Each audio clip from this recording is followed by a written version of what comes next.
মিছিল হচ্ছে, কিন্তু 26 তারিখের পরে আর বিজয় মিছিল হয়, মানে বিজয় মিছিল করারও আর লোক নাই। আর আমি আপনাদের বলছি 7 তারিখের পরে এদের বিজয় মিছিল ভোট মিছিলে পর্যবসিত হবে।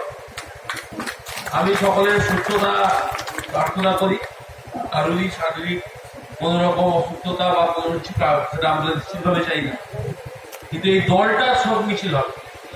তৃণমূল নামক দলের অস্তিত্ব বিপন্ন হবে আগামী দিনে, এবং মমতা বন্দ্যোপাধ্যায় ইতিমধ্যেই তার সিগন্যাল দিচ্ছেন।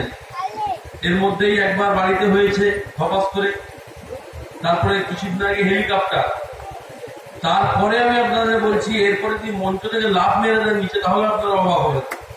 মানে ওই দিকে যাচ্ছে।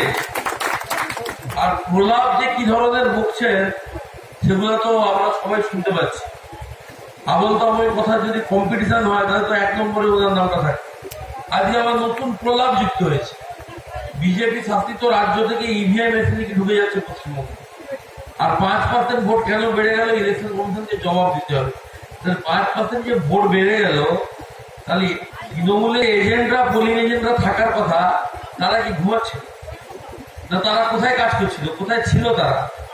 আমাদের একটা ভোটের সিস্টেম আছে, নির্বাচনের পরে ফর্ম 73 বলে একটা ফর্ম বেরোয় থাকে, যেটা পোলিং অফিসাররা, প্রিজাইডিং অফিসাররা ফিল আপ করে দেয়, প্রতিটা রাজনৈতিক দলের এজেন্টের হাতে ফিরিয়ে দেয় বিকালবেলা যখন ইভিএম সিল হয়ে যায়।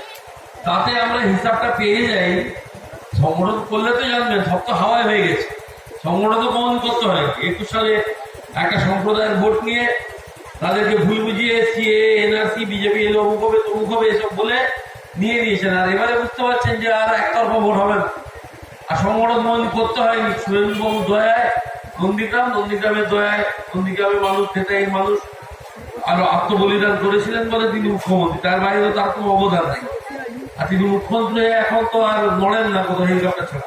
যাই হোক, এবারে তিনি বলছেন 5% ভোট বেড়ে গেছে, মানে গিয়ে রাখছে